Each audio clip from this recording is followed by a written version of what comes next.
After viewing a pre-montage of Il Caso Mattei for the first time, Piero Piccioni declared, "Music is not needed here," suggesting to Francesco Rosi an artistic element that would more than anything else determine the film's aesthetic success.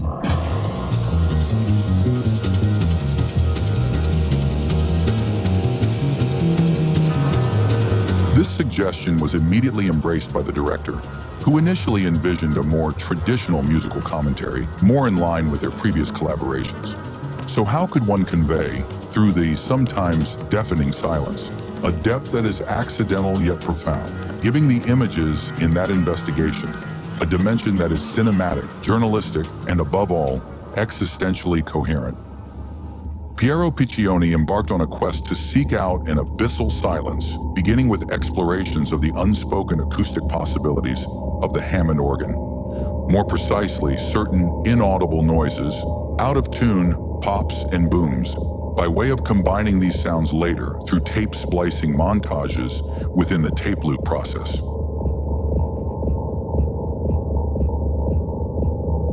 Here, the methodological reference to John Cage, after Pierre Schaeffer and Pierre Henry, the guiding star of the entire Nuova Consonanza movement, is evident.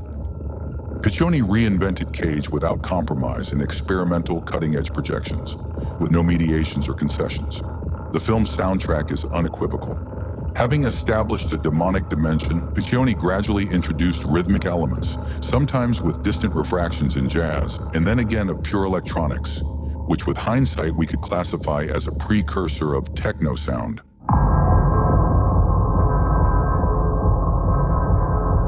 Referencing, through crossfades, the wandering of a radio receiver constantly out of tune, noisily switching between stations in a relentless search for an anchor, for both certainty and uncertainty, through a fixed point.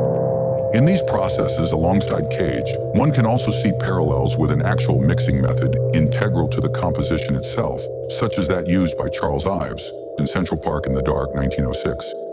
The repeated recording of the Hammond's bass pop in a tape loop in the form of a kick, combined with a melange of electronic sounds researched during that period, both in his home studio in Rome and at Ortophonic, as well as at the RAI Music Phonology Studio in Milan, founded in 1955 by Luciano Berio and Bruno Maderna, and where Piccioni also composed sounds for his ballet Inan Ereshkigal, 1967 to 1971, makes it possible to truly speak of a pioneering techno soundtrack for a film.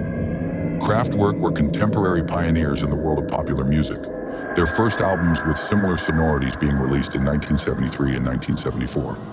This is arguably one of the most successful soundtracks ever, which has, almost prodigiously and beyond any rules, profoundly influenced the film's direction, aesthetics, and synthesis.